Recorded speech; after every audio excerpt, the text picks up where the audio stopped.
So,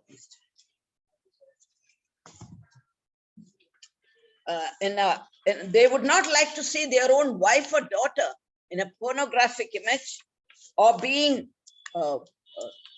eve teased while getting onto a bus, or having to face dowry death, or married women, 498A, cruelty by the husband and relatives of the husband, forcing abortion, forcing the girl to have miscarriage after enjoying sex with her. So all this is happening in our society. And it's not as if we are starting to debate on this only now. But today, we are confining our discussion to one issue on the psychological dimensions it has on women. A survey revealed that survivors of such atrocities had poor mental health. The violence on them leads to mental disorders. They face depression, post-traumatic stress disorder, PTSD, anxiety disorders. They indulge in self-harm. They have sleeping disorders, suicidal tendencies, attempting suicide. All this chronic violence of increased severity is certainly associated with severe depressive disorders.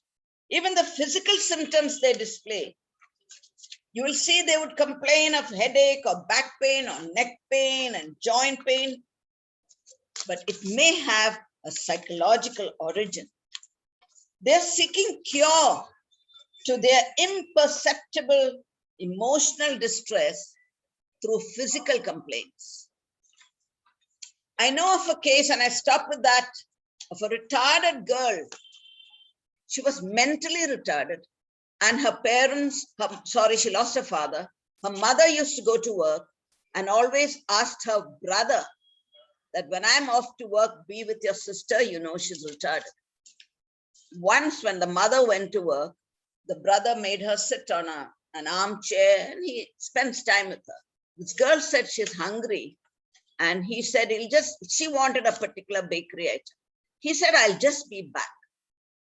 While returning from the bakery, he saw a cyclist was driving away from front of their house. But he thought, is it the newspaper boy or the milk boy? Anyway, when he came back home, he found his mentally retarded sister lying on the floor with a long skirt lifted up. 14-year-old girl. Are you attending the seminar? With her skirt up. And remember, she's mentally retarded. She herself actually doesn't know what happens around, but she was lying down with tears trickling down her eyes. She knew that whatever has happened to her should not have happened. A girl who's totally mentally retarded itself could sense the trauma she faced, because obviously someone walked in while the brother was away and they raped her. And if there are tears trickling down her eyes, imagine the many mothers, wives, daughters, and sisters all over the country who are facing this day in and day out. We don't want to take the precious time of the expert today. We all know he's a renowned professor. Dr. Anuja introduced us, and we are really honored to have him in our presence, and we could not waste any more time, precious time of Dr. Arun B. Nair. Over to you, sir. We are looking forward to hearing you and on your views on the subject.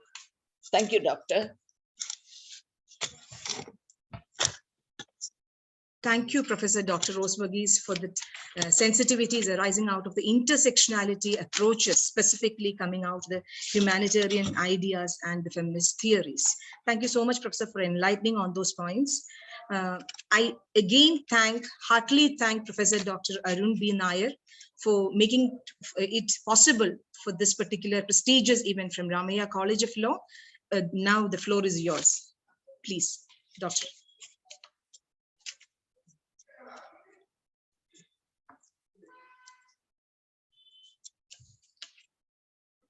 Doctor, you are muted.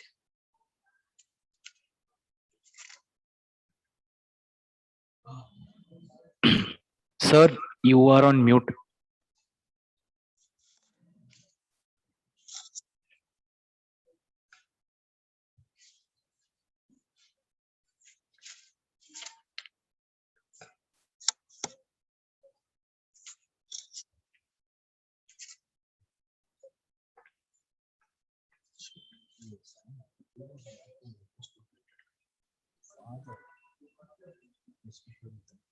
Okay. The host should allow to unmute. That was the problem. Now it's okay. Respected Professor Dr. Rose Verghese, Dr. Anuja, other respected faculty members, and my dear friends from Ramaya College of Law, Bangalore.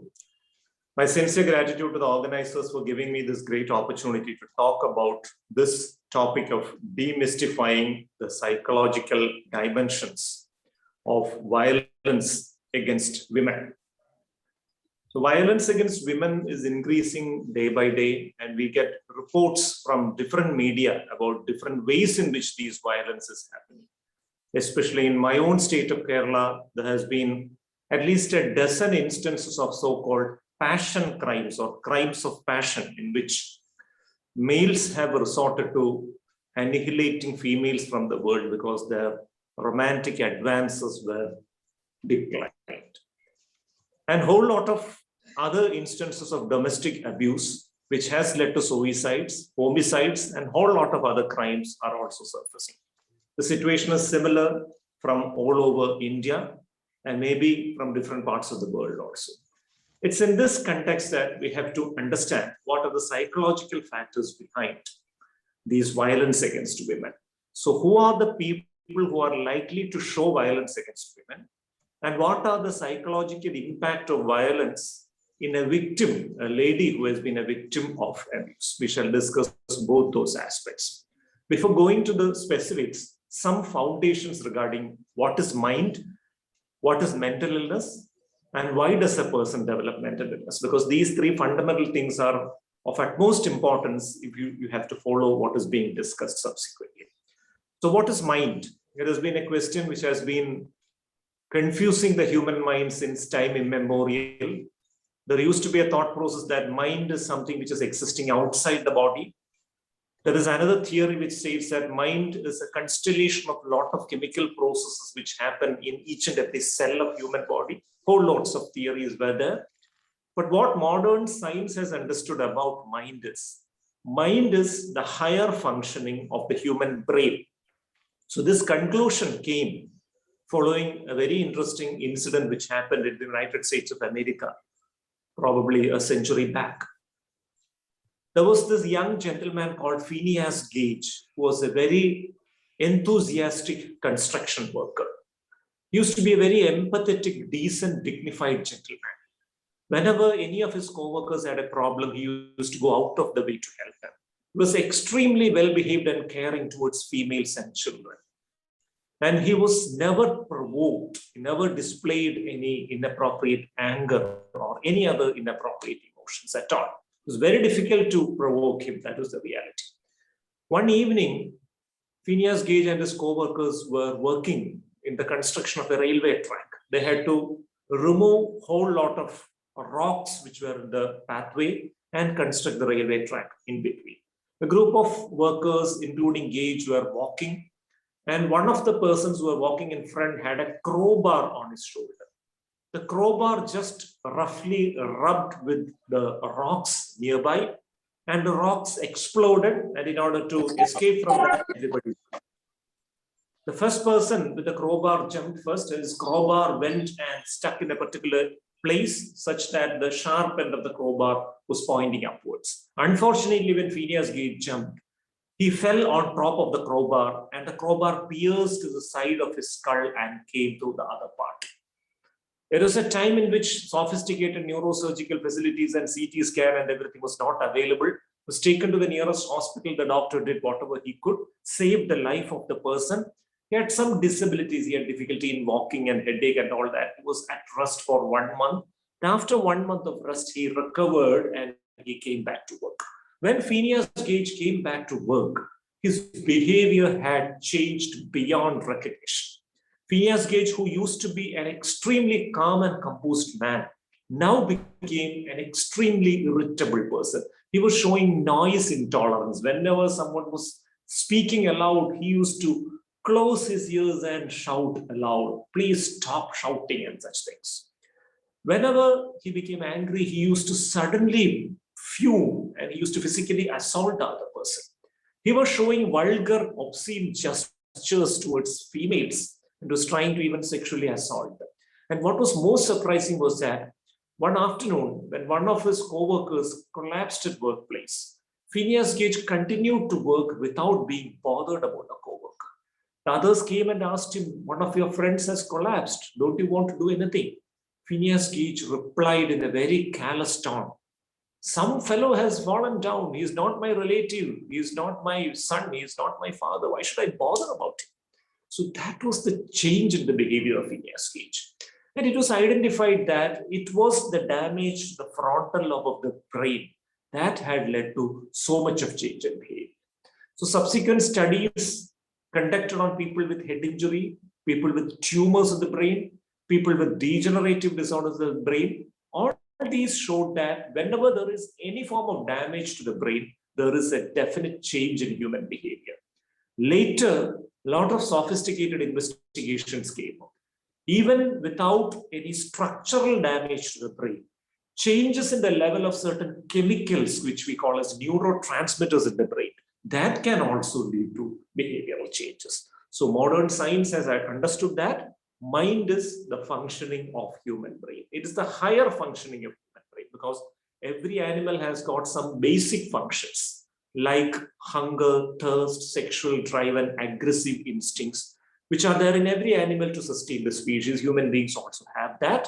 But mind is something other than these basic functions. The ability to analyze information, ability to plan and program for the future, ability to experience emotions, ability to think, ability to perceive things, ability to calculate things in an intelligent manner, all these form part of mind. So that is regarding mind. Now, what is mental illness is the second question. Is anger a mental illness? Is happiness a mental illness? Is sadness a mental illness? I'm sure that all of us would be going through each of these emotions and we would say that these emotions per se are not mental illnesses. But if a person becomes angry and his anger is sustained till the moment he assaults and kills a person near him, then definitely that is abnormal. A person becoming sad is okay. But whenever a person becomes sad, he climbs on top of a 10-story building and tries to jump from there. Definitely that is abnormal. Person expressing happiness is very well acceptable. But if a person who is becoming happy is running through the streets without clothes, definitely that is not acceptable. So there is a boundary of healthy and unhealthy behavior or normal and abnormal behavior. So the definition goes like this. A behavior or an emotion can be regarded as mental illness when it leads to socio-occupational dysfunction. If by virtue of your behavior or an expression of emotions, you're unable to work properly, you're unable to interact well with others in a society, and that dysfunction is sustained, then you are suffering from mental illness. Why does a person develop mental illness? That is the third question. There is a simple explanation for that, which is called the two-hit hypothesis. If you receive a hit or a blow on the side of the head, you become troubled for some time, but after a few minutes, you will start resuming your work as normal. If you receive a strong blow at that exact point, after 1 minute, once again, another blow, likely that you may collapse, you may become unconscious. So like that, this two hits, it's a metaphorical usage. If two reasons happen one after the other in the life of the person, he is likely to develop mental illness. What are those two reasons? Reason number one, biological predisposition to develop mental illness. Certain people, by virtue of their biological factors, physical factors, are more likely than others to develop mental illness. What are those biological factors? Number one is genetics or heredity. As law students, you might have heard about schizophrenia. Schizophrenia is a mental illness. A severe schizophrenia does come under the purview of IPC 84, which gives impunity against, punishment when you commit a crime. So schizophrenia is a condition in which you hear voices in your ear when actually there is nothing like that, hallucinations. You fear that somebody is out to kill you. You don't take care of yourself. You talk to yourself, you mutter to yourself, you show gestures in the air, and you don't take care of yourself and walk through the road. Imagine that I don't have anyone with schizophrenia in my family. Still, I have got a 1% chance to develop that illness. If either my father or mother have got schizophrenia, then I have got a 10% chance to develop it. If both my parents have got schizophrenia, then I have got a 40% chance to develop it. The positive side is that even if 2 people with schizophrenia get married and they have 10 children, only a minority of those children will develop illness. But that 40% possibility compared to the 1% possibility in a person without family history of schizophrenia is 40 times high. Why I am mentioning this is because there is a definite reason. So before the onset of the pandemic in 2020, January, we had a first-year engineering student admitted in our hospital ward. He had shown sudden onset of violent behavior, and he's tried to assault his classmates. So all of them caught hold of him. He was really struggling and showing very assaultive and abusive behavior. He was brought to our hospital. We admitted him. We gave him injections, tranquilized him. And the history was that this boy was absolutely normal till the previous day. On that particular day after classes, he went out with some of his friends and smoked cannabis.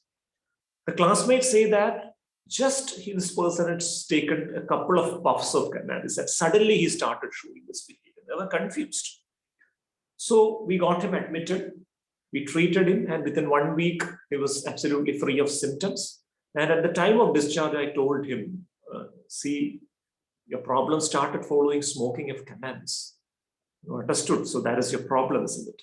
So he was asking me a very intelligent question. Sir, my classmate, he has been smoking cannabis 3 times a day for the last 1 year, but he hasn't developed any mental illness. But I have taken just 2 puffs and I have developed this. Why this is happening only to me? Is there a particular variety of cannabis which produces mental illness only in me? It's a very intelligent question. The answer to that was that this gentleman, this boy's mother, is a patient of schizophrenia. She is under my treatment for the last 10 years, but she is now working as a big officer in a central government institution. She is well maintained on medicine. She is taking just 1 tablet. She takes it very regularly. She is working well, and no abnormal behavior is visible to anyone from outside. But the thing is that genetically, the chance for that mental illness has been transmitted to this boy. So when he took just a puff of cannabis, it got unmasked. So textbooks say that cannabis unlit psychosis. If there is a family history of mental illness in you, if you use cannabis, it comes out. So here, the genetic possibility to develop the illness was the first hit, and smoking of cannabis was the second hit. So the biological predispositions are the first factor, and stressful events in life are the second. So that is the answer for why does a person develop mental illness. So let us come to violence. What are the reasons for violence, domestic violence? The first and foremost, or the commonest reason for domestic violence or violence directed at women in general is substance use disorders. So a person who is regularly using alcohol, cannabis, or any other drug, they are likely to show violent behavior towards women, not only towards women, towards anyone. So if you remember, if you analyze the history of most of the crimes of passion, which has been reported from various parts of India of late, many of those cases had the accused person intoxicated at the time of commitment of that crime. They were either under intoxication of alcohol or they had smoked cannabis or any other drugs. So what does these drugs of abuse do to your brain? And how does it translate into violent behavior? So the difference between human beings and animals, we have to understand. If you have gone to the zoo to see the lion would be asleep for most of the time. But in between, it would wake up, it would have its food, and immediately after having food, it would have sex with its female partner. The people who are visiting the zoo may picturize it in a mobile camera, but the lion is not bothered. The lion is going ahead with it. But human beings don't resort to such activities usually at a public place. Why? Because human beings have got a part of the brain called prefrontal cortex. This prefrontal cortex is a very important term for law students. Why? I shall explain subsequently. Prefrontal cortex is the part of the brain which is located exactly behind our forehead. This prefrontal cortex is well developed in human beings. It is not well developed in other animals. There are three important functions for prefrontal cortex. Number one, self-control or regulation of emotions. That is the function of prefrontal cortex. Human beings have got a developed prefrontal cortex, and as a result of this, we are able to control our emotions. Even if we see a person we don't have a very high regard about, we refrain from abusing him or fighting with him publicly because of prefrontal cortex. But for animals, since they don't have prefrontal cortex, they have difficulty in controlling emotions. They act upon emotions instantaneously. If they feel angry, they express it. If they feel sexual urge, they act upon it. If they feel aggressive instincts, they attack other animals. That is one difference. Second function of prefrontal cortex. Have you come across any animals who have started accounts in the bank? I'm sure you haven't, but human beings do that. Why? We are bothered about the future.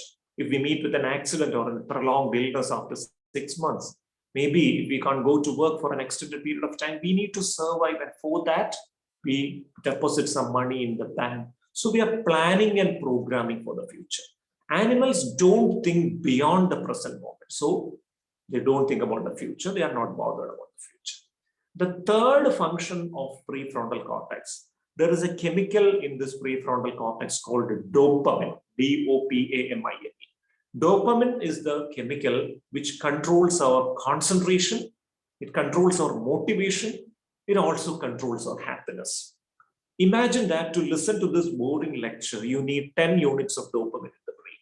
If you have got 10 units of dopamine, you are able to focus on what I'm trying to tell you after editing out your peripheral disturbances. If you go to a movie in the evening, you enjoy that movie. It's a very entertaining movie. The level of dopamine goes to 50 units. You feel very happy. And you write a post about how entertaining the movie was in social media. You may communicate to your friends. And you may take your friends to the movie the next day again. It's okay. Now, after the movie, you go to a new restaurant, you order a new food. It's very tasty. The level of dopamine goes up to 75 units. You feel very happy. You take your family members to that hotel, maybe the next evening. Okay. But have you seen anyone dancing away very happily just after consuming food? No. But if you consume alcoholic beverages, you have seen people dancing in a disinhibited manner. If you consume alcohol, say the level of dopamine goes about 200 units or so, your happiness becomes excess to such an extent that it becomes nuisance to others. You start howling at midnight, you start streaking on the road, you start hurling abuses at females and things like that. So that is again the problem.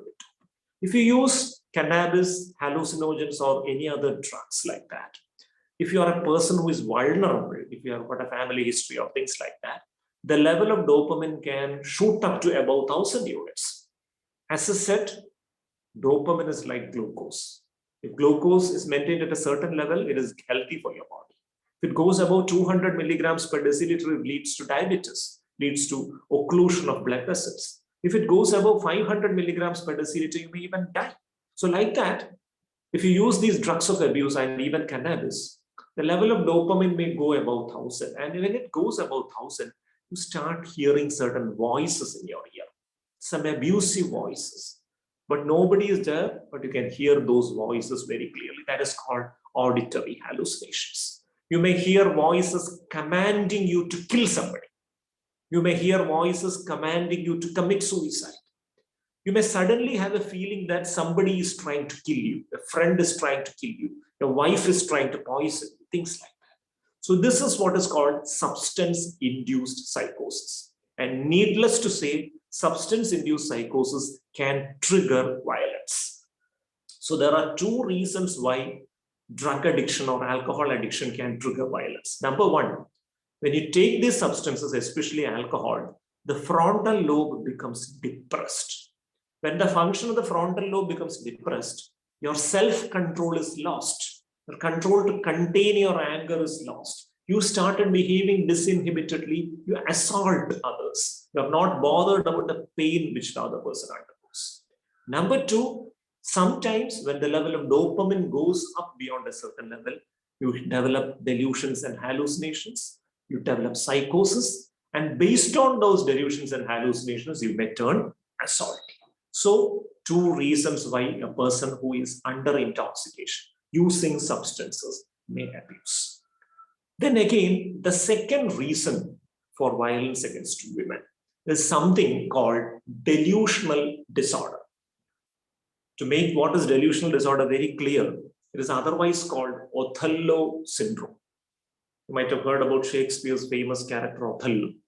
Othello was a person who developed suspicion about the fidelity of his wife because some of his friends had instigated him against his wife. So he developed a suspicion that Fife was having extramarital relation, and finally he killed his wife. That was Othello. So based on Othello, so many movies have been made in Indian languages. There was this famous movie called Omkara in Hindi, which was loosely based on Othello. So many other movies in different languages also. So Othello syndrome or delusional disorder. What is delusion? Delusion is a false, fixed, unshakable belief, which is held with very strong conviction, which is persisting even after providing evidence on the contrary. And it is out of keeping with the person's cultural and educational background. So a person is thinking that something very false is true. Even if you provide evidence to prove that his thought process is false, it doesn't change. For example, delusion of infidelity. That is what is called the Othello syndrome specifically. So a man is feeling that his wife is unfaithful. So you ask him, do you have any evidence to say or prove that your wife is unfaithful? So his explanation will go like this. Yeah, I have got some evidence. The thing is that my wife is wearing a red churidar when she goes out of the house to water the trees, water the plants in the garden. So you are puzzled. You ask him, what does that imply? Just because she is wearing a red churidar, how do you come to a conclusion that she has got an illicit relationship? Then that person will say that, you see, the young man in the neighborhood, he was wearing a red shirt in the morning. That was a signal to her. And she reciprocated by wearing a red churidar. That shows very clearly, categorically, that there is an illicit relationship going on between them. So anyone with a sane mind cannot identify the relationship between these two things. A gentleman wearing a red shirt and this lady wearing a red colored churidar. It can happen by chance. Most often it happens by chance. But this person is insisting that it is the sign of a definite illicit relationship. So that is what is called delusion. So delusional disorder is a very difficult condition because the functioning of the person is impaired only with regards to that delusion. He is suspicious about his wife. He is continuously questioning her. He is abusing her, sometimes assaulting her, preventing her from going out. But he doesn't have any other problem with anyone else. He's perfectly normal at his workplace. He is interacting well with neighbors. He's interacting well with family members. So this poor lady will be complaining that this person is suspicious of me. He is assaulting me, abusing me, but nobody in the world will believe that because this gentleman is perfectly well behaved to everyone else in the town. So a person with schizophrenia, you can make him out very easily because he may be talking to self, he may be shabbily dressed, he may be showing violent behavior in public places. So some relatives may take an initiative to take him to a psychiatrist and get him treated. A person who is having drug addiction or alcohol dependence, he will show some disinhibited behavior in public, the relatives will intervene. But in case of delusional disorder, none of the relatives are likely to intervene because the delusion is directed exclusively at one person. And only that person, probably the life partner, is at the suffering end. Nobody else understands that this person has got a problem at all. So that is why delusional disorder happens to be the most dangerous reason of violence against women. Because people with delusional disorder have killed their spouses. they have committed suicide after that. There have been instances where family suicides have happened thanks to delusional disorder. We have read news in papers that an entire family has committed suicide and financial problem is speculated to be the reason for that. So at least in a handful of such instances, the problem behind the family suicide happens to be the delusional disorder of the head of the family. The husband may be having a delusion of infidelity. So he is giving poison to all the other family members, including his children and wife, killing them. And then he is committing suicide. So essentially, there is just one suicide and rest of all homicides. So that is the extent of damage which probably this delusional disorder can lead to. So identification and treatment of delusional disorder is very important. So many people ask me this question, are these conditions treatable? I'll come to that just after discussing the next condition. So the next condition which can lead to violence against women, psychiatric condition, is schizophrenia. So schizophrenia, as we have already discussed, is a condition in which the person suffering does not have any insight about his illness.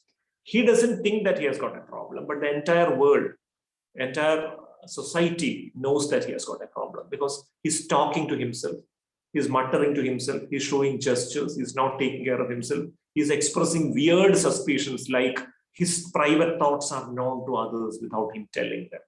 He's suspicious that people in the neighborhood are spreading rumors about him and he goes and fights with them. He thinks that people at the workplace are plotting against him and he goes and argues with them. So the dysfunction is very much tangible and visible in different domains of functioning so that everyone knows that this person has got a problem. So here again, in these disorders, whether it is delusional disorder or schizophrenia, the problem is with dopamine in the brain. An increase in the level of dopamine in certain areas of the brain leads to these kind of conditions. So many people ask me this question, can we cure these conditions by counseling? Unfortunately not. If a person has to be addressed by counseling, two important criteria to be satisfied. Number one, the person should have a knowledge and an insight that he has got a problem. Number two, he should be willing to speak about his problems to others.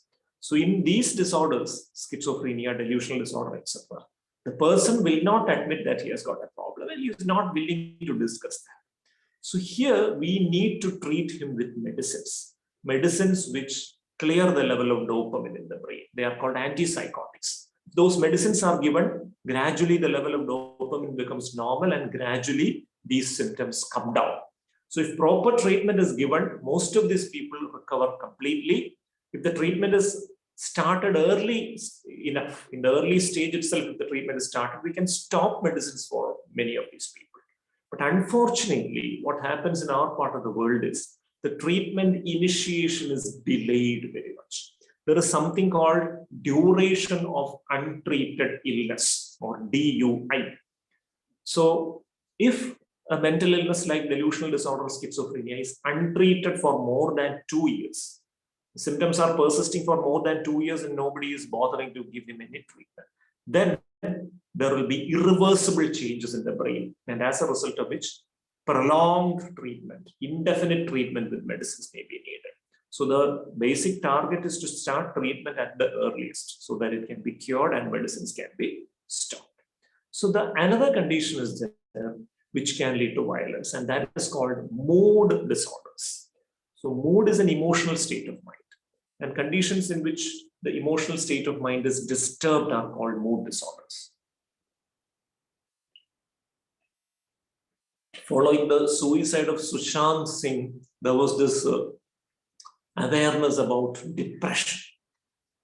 So depression is a condition in which you become sad, you have reduced energy, you don't feel like doing anything, you feel that you are hopeless, you feel that there is no one to understand you or support you, you feel that you are a burden to your family, you feel like killing yourself.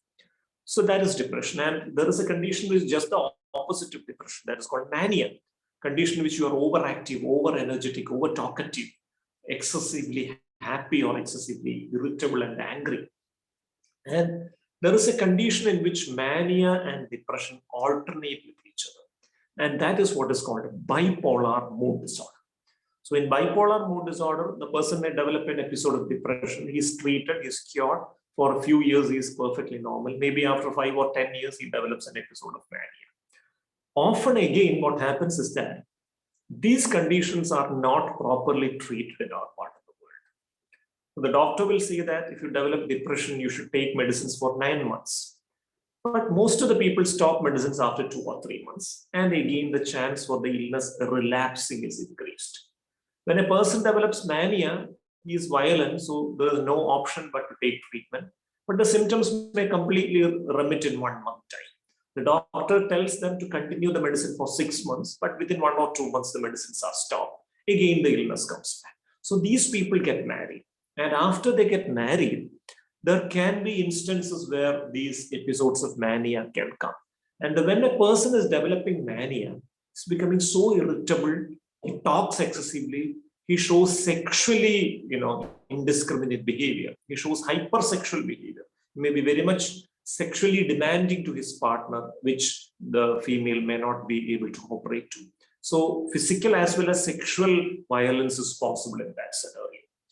So unless that condition is properly treated, this will continue lifelong, because every time this mania happens, physical violence towards women, sexual violence towards women, and insulting words, emotional harassment, and even neglect can happen. So that is another very important condition which has to be addressed and treated. Otherwise, it can lead to violence. Then there is another group of conditions called personality disorders. This is something which all college students should understand, because when you select your partner, when you select the person who you are going to live with, it's very important to understand about this personality. And you should clearly identify whether the person who you are supposed to live with has got a personality disorder, because personality disorder, it originates from a Latin word named persona. The meaning of the term persona is mask. So personality refers to deeply ingrained patterns of behavior, which are largely acquired genetically at the time of birth itself, gets evolved to a certain extent based on experiences, but the nature of which remains relatively consistent till the end of life. So there are certain conditions called personality disorders. So personality disorders are different from other mental illnesses. So in other mental illnesses, we can pinpoint the time of beginning of the illness and end of the illness. But in personality disorders, we cannot clearly pinpoint the time in which the problem started or ended, because it will be on and off throughout the life of the person. If these people are satisfied in every way, all their demands are satisfied, it will be perfectly okay. But most of their demands will be very difficult to be satisfied. The relatives, the partner will find it very difficult to satisfy most of these demands, because some of these demands at least are unrealistic demands. So there is a category called antisocial personality disorder. So people with antisocial personality disorder show signs of behavioral problems right from childhood. From early childhood, they'll be showing defiant behavior. They will just disagree to what the adults tell. They will not comply with the instructions given by the elders, and they will show anger outbursts for no reasons. They'll steal money and other valuables from the home. At a later stage, they will start stealing from neighboring places and other places. They'll tell lies for no reason. It is not telling lie to save your skin from a situation. It's telling lies intentionally with the intention to see that somebody is trapped in that lie and is suffering. And this person will feel a sadistic pleasure by seeing that other person believe his lie and running into trouble. And as they grow up, physical violence starts. Violence directed at animals and human beings. So very recently, when the schools reopened, I had a child who was brought to me. He was showing all these behaviors right from his childhood. His school teachers asked his parents to consult a psychiatrist repeatedly, but they were hesitant. Now this boy is 11 years of age, and recently he had to be expelled from the school because of the reason that when the child sitting near him was asked a question by the teacher, and that boy had got up to answer the question, this boy placed a compass in his seat. So the other boy, after answering the question, sat on the corpus. He was crying like anything, and this fellow was laughing uproariously. So 11-year-old boy who is inflicting pain on another person and is enjoying the process of him suffering. So that is not a very well acceptable social behavior, I guess. So this condition of defiant, deviant behavior in childhood, which is commonly referred to as juvenile delinquency. In scientific terms, it is referred to as conduct disorder, CONDUCT, conduct disorder. So a lot of children with conduct disorder come under the category of CCL, children in conflict with law, according to the legal parlance. So when we come up evaluate children, there are two categories of children who come under the purview of legal systems. One is children in need of care and protection, who are the victims of abuse, who are the victims of family conflicts and a whole lot of other things. Second is children who come into conflict with law. Most of the children who come in conflict with law are having this conduct disorder. If you treat these children in childhood itself, you can save many of them. So many of these children will have problems with the chemicals in the brain. Give them mood stabilizers to correct them, their behavior comes down. Then you can identify some of their talents, nurture their talents, and direct them appropriately so that they can lead a productive life in future.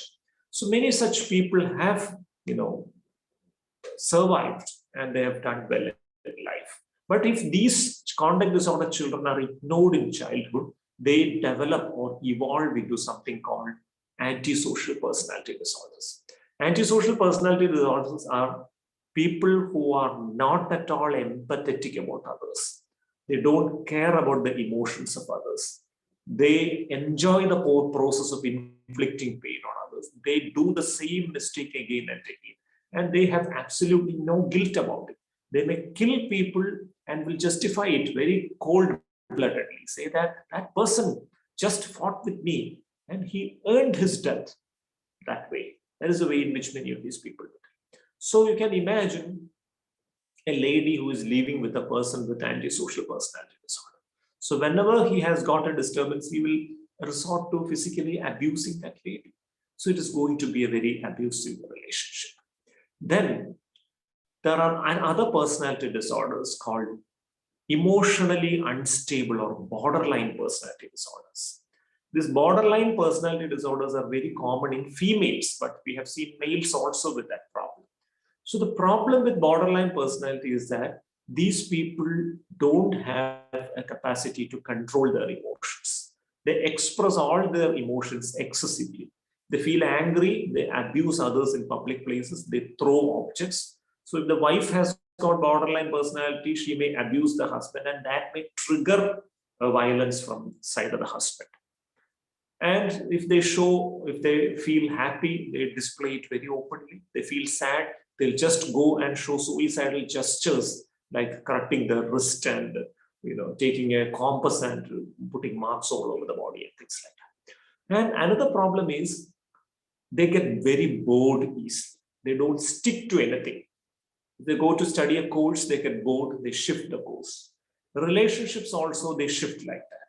They enter into very intense relationships with people, and that relationships breaks all boundaries within a short span of time. It's indulge in very intense physical relationships, absolutely. But for trivial reasons, they'll call off the relationship. Just because they called the person and that person did not attend the call that day, call off the relationship. And they go into a spell of depression, and within few days, they'll find out somebody else. So multiple relationships, having multiple affairs one after the other, or sometimes even concurrent relationships at the same time. So that is an important characteristic of borderline personality. Another one is recurrent suicidal gestures and suicidal threats. Whenever their demand is not satisfied, threaten to commit suicide. Usually, any suicide gesture or suicide threat should be taken seriously. But people with borderline personality, they may not have an intention to commit suicide, but accidentally their suicide threats may turn serious also. Sometimes if they lock the door and just try to put a very superficial cut on the wrist, by chance, because of their anger, if the pressure of the cut becomes severe, it can damage the artery and they can bleed to death. Such things have happened also. So that is regarding borderline personality. So another, ladies with borderline personality, they are likely to get into extramarital relations, especially if their spouse is not around physically, or if the spouse is not willing to give them sufficient attention, emotional and physical. They are likely to get into other relationships. And in these extramarital relations, they are likely to be exploited in every way. Financially exploited, sexually exploited, sometimes even physically exploited. That's the problem with borderline personality disorder. And then we have got another personality disorder called narcissistic personality disorder. A person who is in love with himself. It is in this context that the concept of toxic relationships come. So, love between two persons, and talking exclusively in the context of a normal heterosexual family, which the concept which we have. I edit the word normal, heterosexual family relationship. We are opening up, the world is opening up. So different new kinds of relationships are also surfacing. So consider about the conventional family network in which a man and a woman are cohabiting, have entered into a marital contract. So the most important aspect for a relationship to sustain is true love between partners. And there are 4 important aspects of love. Number 1 is intimacy. Number 2 is passion. Number 3 is commitment. And number 4 is democracy. What is meant by intimacy? Intimacy means a person who is married is thinking about the interest of his partner also by planning anything. So taking into consideration the emotions and aspirations of the partner also, that is intimacy. Passion is appreciation of beauty to sexual desire. It's very strong in the initial phase of any relationship, but it may come down gradually as the relationship becomes old. Third is commitment. Commitment means even after you are in a relationship, marital or otherwise, you may come across numerous other people in your life. You may feel physically attracted to many of them. You may feel intellectually attracted to many of their capabilities, but the ability to keep healthy boundaries everywhere so that your primary relationship is not spoiled. That is commitment. And fourth one is democracy. Democracy means your ability to voice your opinion, the ability to raise your difference of opinion with your partner, and to ensure that the difference of opinion is listened to, heard. So in many relationship issues in our part of the world, this fourth element is lacking. So if you think that your partner is not giving you sufficient attention, the partner is not willing to listen to you, the partner is not willing to heed to the difference of opinion you raise, he or she is ignoring whatever you say, still you are able to exit from that relationship. That is a toxic relationship. So toxic relationship happens when the male partner is a narcissistic personality disorder. So a person with narcissistic personality disorder is in love with himself, is able to love only himself, is unable to love any other person. The problem is that narcissistic personality will dictate terms to the wife. Just follow these instructions. He wants just an audience who will applaud him for whatever he does. He doesn't love to hear criticism. He doesn't like to hear difference of opinion. So if your partner is a narcissist, he'll be continuously speaking about himself, I, me, myself, everything about his achievements, be bragging continuously about his achievement. Continuously say that you have won a lottery by getting me as your spouse. It's your fortune from your last birth that you've got me as your spouse. These kind of statements, very unrealistic, grandiose statements would be there. And these people are not willing to listen to the partner at all. The most important quality which every human being has to develop in this lifetime is the art of listening. As lawyers also, you may have to listen a lot. But people with narcissistic personality are unable to listen. So they just listen to me, don't talk, listen to me.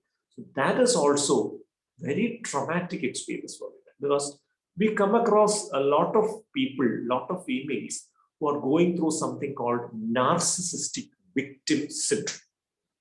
So narcissistic victim syndrome means some ladies fall for these narcissistic males because narcissistic males are generally high achievers. They are intellectually advanced, they are well-read, well-behaved, they are very eloquent, very communicative. They talk sense. They may quote extensively from what they have read. They may speak philosophy. Feel attracted to them. Feel that this man is great. How great it would be to have such a person as my partner. It's that kind of thought process developed. But what does that man think? The man just wants to make sure that this lady is my emotional slave. He doesn't love that person. As you love me, that's it. So the corporate sector, especially the IT sector these days, is utilizing many people with narcissistic traits, because if you make a narcissistic person a team leader in a project and employ half a dozen girls under him, a healthy competition would be there, because each of these girls would be vying for this attention. And that person would create an impression that he is in love with each one of them, but actually is not. So this leads to issues. So the productivity of that team would be very high, the company would benefit a lot. But after some time, the mental health of these ladies start deteriorating, because they learn with a very heavy heart after a period of time that this person does not love me, he's just victimizing. But at the same time, they are unable to exit from that relation because certain good things which he is giving very much acceptable for those ladies. So their self-esteem crumbles down. It is very similar to drug addiction or alcohol addiction. They get addicted to these males, but they are unable to exit from that toxic relationships. They become depressed, they attempt suicide, and in a severe depressed state, they come to us. That is narcissistic victim syndrome, or NVS for you. So when I come towards the last phase of my talk, regarding most of these aspects of violence directed at women, there is this apprehension that if all these crimes have got a psychological basis, will they raise an insanity ground and escape from punishment? So regarding that, our 84th section of Indian Penal Code has made some very categorically clear statements. Nothing is an offense which, when done by a person by reason of unsoundness of mind, is incapable of understanding the nature of that act that he is doing, or whether that act is wrong or contrary to law. So only if a person is having such a degree of mental illness that he does not have an insight about his condition, he does not have an insight regarding what he is doing, he does not have an ability to distinguish between right and wrong, only those cases you will get the benefit of IPC 84. Most of these conditions which I have narrated does not fall under the purview of IPC 84. Maybe severe schizophrenia comes under IPC 84. Very, chronic schizophrenia in which a person is unable to distinguish between a living being and a dead thing. Such things do happen in very severe schizophrenia. People who are having severe mental retardation from childhood, they come under IPC 84 because they don't know what is the difference between right and wrong. Most of the other cases, they don't get the protection of IPC 84. They are responsible for the act they are doing. If they're doing a criminal act, definitely they are punishable, whether it is delusional disorder. So many people ask me this question. A person with delusional disorder is murdering his wife. He's doing that because of his illness, isn't it? So there are two questions. Two questions we ask to the person with delusional disorder who has murdered his wife. Question number one, have you killed your wife? Answer is yes. Question number two, do you know that killing a person is a criminal offense? Answer is yes. Legally, the matter is sealed there. You may say that I killed her because she had illicit relationship with another person. So the law will ask this question. Even if in reality, if your wife had an illicit relationship with another person, are you legally entitled to punish her by taking her life? Answer is a categorical no. So in front of law, even delusional disorder is a punishable offense. But at the same time, simultaneously, it's a mental health condition requiring treatment. So that is where in most of the foreign countries, jails have got mental health professionals full-time working for them. Full-time psychiatrists would be there. I don't know what is the situation in Karnataka, Bangalore, whether the jails have got mental health professionals, but in our part of the world, we don't have full-time mental health professionals. So from jail, when they show some abnormal behavior, they are sent to a psychiatrist in government sector. He's prescribed medicines for 1 month with an instruction to come back after 1 month, but that follow-up does not happen. Medicines for 1 month and after that it is forgotten. Next time he creates some problem in jail, then only the jail staff often identify that he has got a problem. And by that time, the earlier treatment records are lost. There is no continuity of care. So it is very strongly necessary that full-time psychiatrists should be there in all jails, because at least 50% of jail inmates may be suffering from mental health problems requiring treatment. Only a very little minority of them will come under IPC 84. But there will be a lot of other people who don't come under IPC 84, but are suffering from mental illnesses which require treatment. The problem is jails are referred to as correctional homes. But what actually happens? Are they real correctional homes? Is there any correction happening in them? It's a real important issue which we have to ponder. From what our experience is, many people who come out of jail after committing a crime repeat the same offense again. Why does this happen? That is where our system flaws. Because if you send a person to jail, it should be a chance for reformation. And there should be a chance to come out as a positive human being. That does not often happen. So there are a lot of factors which we need to improve regarding the infrastructure and so many other things in jail. One of the important things is presence of a full-time mental health professional, full-time psychiatrist, because many of these people, if their mental illness is treated properly, correctly during that period in jail, they may come out as better human beings. And if their mental illness is solved, the possibility of repeating that offense can be reduced significantly. So thank you very much for your extremely patient listening over the last 1 hour. Again, my sincere gratitude to the organizers for giving me this opportunity. If you have any questions, I would be happy to try to answer them. Thank you.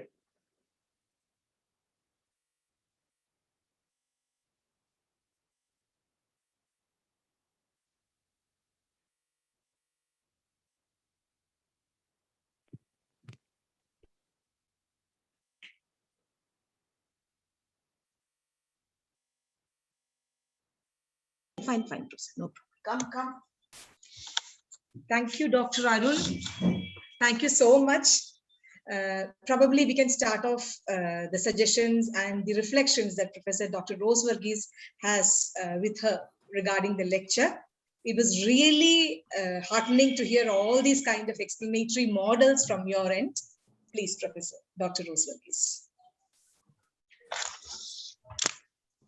Doctor, at the outset, I'm going to make a request to you that we want you to repeat this once more for a larger audience, because those who have not been able to attend today have really missed something. See, this is exactly why the new education policy today speaks of interdisciplinary approach in all subjects. You cannot study any law paper, without integrating it with economics or sociology or medicine or political science. But something very interesting happened today. Both of us, Doctor, you and I, did not discuss earlier what we are going to speak. But I'm so happy with your dimension of the problem. I was focusing on survivors, the victims of atrocities. You noticed it. I was going on telling how the women who have been raped or whose modesty has been outraged, how they land up in depression or post-traumatic stress disorder, anxiety disorder, suicidal tendencies. whereas you focused on a subject which is my area of interest. I won't say specialization after hearing you. That is criminal law and criminology, which is my area of LLM, MPhil and PhD, in fact. You were more on why crime? Why do they become criminals? How do they turn out to, which is a very good combination actually. You were talking about why a person becomes a criminal, what makes them behave differently, why all this physiological or other mental disorders, personality disorders. And I was talking on how a victim turns out to be after a traumatic experience. So I think they were not planned. I learned a lot from what you said. And I would definitely ask you to address our criminology students. You will have to oblige once more, doctor. Okay. Thank you. Thank you so much for a very well-informed lecture. Dr. Arun, thank you so much. My personal interest, area of personal interest is domestic violence against women, my PhD thesis. So I had written as a small portion with regard to serotonin and the dopamine functioning and the kind of mental disorders that may come up, basing its ideas from Sigmund Freud's idea of socialization. So probably I am much more getting clarity with your lecture, and your thought process has helped me a lot to improve in this area, in this interdisciplinary concept. So just to start off with one question from my end. Doctor, we always talk about healthy relationships. In West, we have a different kind of healthy living, healthy relationships, and healthy family, what they call it as. It is totally different when it comes to the East, the Indian situation, wherein we are totally tied up with the socio-cultural norms, ideas, attitudes, beliefs, etc. So, do you go in for a linear worldview or a relational worldview? Which one is healthy to be focused in future to bring in a sustainable development? Thanks to the pandemic, there has been a global leveling which is happening, because for the last 1.5 years, adolescents and youth from all over the world are seeing the same visual media. They are watching particular series which is coming in Netflix and Amazon, which is projecting a very liberal way of life. And that is reflecting their behavior also. Once the offline courses have started, I am getting students who are being referred from college teachers with unacceptable behaviors, within inverted commas. And these unacceptable behaviors include so-called the deviant sexual concepts, or things which the conventional person cannot digest.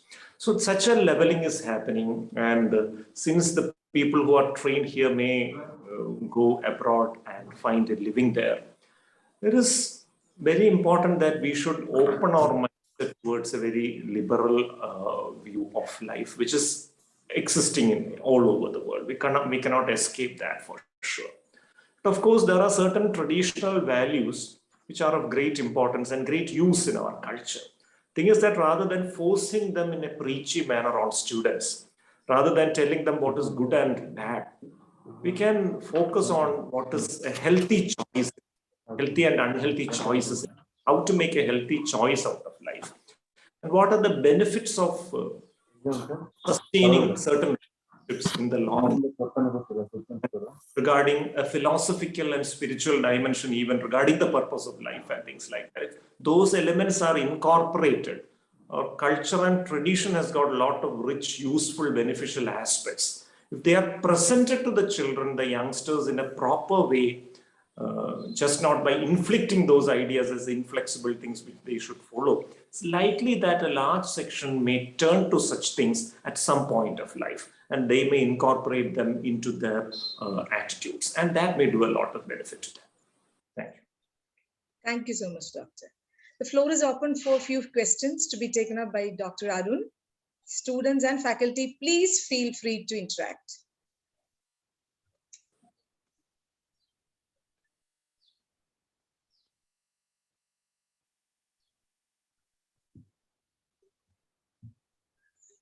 That's okay.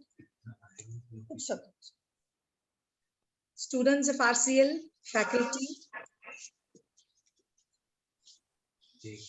I believe somebody is ready to ask a question. Please.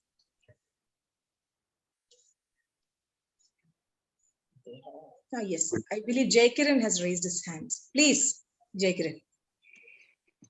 Good afternoon, sir. I'm Jay Kiran here.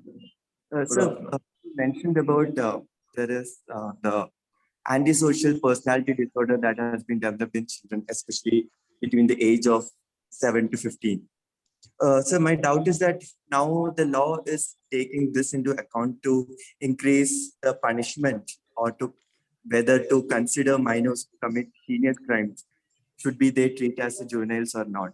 So what is the actual what is the best way of the punishment that is to be given or to be updated on them, whether it should be a corporal punishment or whether it should be something like such as positive reinforcement technology mechanism, etc. So where should like that's it, sir. Excellent question. Thank you for that wonderful question. Actually, if you ask this to a medical professional, the answer is very obvious. And it may not be something which should be very acceptable to the legal system also. Because we as doctors, we don't believe in taking the life of any person for whatsoever reason. That is the way in which we have been trained. It may not be a very realistic worldview, but definitely we have been trained in that way. And even if the most heinous criminal is brought to our hospital and admitted with an illness, we know that he has committed half a dozen murders, but we would try to save his life. But definitely, regarding the issue you have raised, this issue of punishment for underage that stemmed out of the Nirbhaya issue when a 16-year-old person was alleged to have been involved in the most heinous way. Now the modification in the law has been that if a person is between 16 and 18 years, he can be tried as an adult based on the nature of the crime he has done. So there are certain pointers which we can aid us in that direction. Number one is the extent of antisocial behavior he has indulged in the past. Has he been a habitual offender? Number two, has he not cooperated with any reformational measures? It's possible that he might have received some sorts of interventions, treatments, or counseling or something. So there are certain people who are habitually not very cooperative to such kind of things. So if a person who is a habitual offender is committing repeated offenses of severe nature and he is not cooperative to any kind of reformational measures, then he, from a social angle, appears to be a threat to the society. Such a person, even if he is committing a crime less than 18 years of age, from a social point of view, he should be tried like an adult is what I feel. I am confidently saying this because this is not an audience of doctors. If it was an audience of doctors, they would have killed me for this answer for sure. But from thinking from a balanced point of view, this is the way. Because, we have to think about the victims. So I did not speak too much about the victim psychology because by the time I had mentioned about the other areas, the time was almost up. There is one phenomena which I would like to highlight. There's a possibility in case of these kind of abusive experiences where a victim can later become a perpetrator. That happens very commonly in all kinds of abusive experience, most importantly, sexual abuse.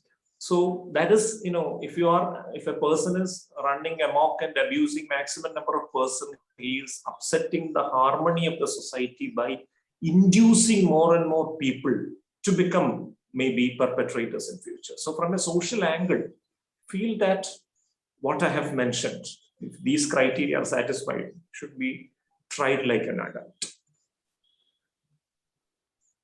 Thank you. Thank you, sir. Thank you, Doctor. Anybody else? If we don't have questions further, we can move on to Professor Dr. Om Prakash to give the vote of thanks. May I, or shall we wait for some more other to come up with questions? Degree College, Engineering College, Narayana. Right, sir. Dr. Arun B. Nair, Associate Professor of Psychiatry, Medical College, Thiruvananthapuram. Sir, our Director of Academics has already told you with respect to the slogan, which a good lecture should always be heard once more. So we are really honored and privileged to have you with us. A wonderful lecture. You have covered all dimensions, ranging from the protection of women from the traditional era. When I was a student, my teacher used to tell me always, the place where women are respected, gods do reside. Okay. Today, morals have been, not looked into so carefully as it was told in the scriptures. I tell you, these type of lectures will take a long way in changing the behavioral patterns of young minds. You have covered all aspects of dimensions, including the constitutional dimensions as well, sir. Unfortunately, the constitutional protection granted to women with respect to discrimination under Article 15, subclass 3, whether it is part of fundamental rights, even under the fundamental duties aspect. Okay, we do keep always, as Ramaya College of Law being a law institution, to inculcate, spread awareness with respect to the fundamental duties of respecting women, which is part and parcel of every citizen of the country. But these type of lectures will definitely go a long way in molding at least people who do listen to 10 out of at least 1. If they change, the society can be changed in a world. So thank you very much for being with us and giving a wonderful lecture, sir. We look forward to have you once more in similar program which we will be organizing. It's my privilege and honor to thank Professor Dr. Rose Verghese, who is always the leading force, guiding force in all these type of programs. I should not forget to thank Dr. Anuja ma'am, Associate Professor and IQAC Coordinator, Ramaya College of Law, for arranging this program in a short notice period. At the outset, we should thank you very much for accepting our invitation, covering all parts of dimensions related to this wonderful topic and interdisciplinary discussion, violence against women, demystifying the psychological dimensions. So we are really honored, privileged. Thank you so much. We look forward to have you again once again. Thank you, sir. Thank you, one and all. Thank you. Thank you. Thank you very much.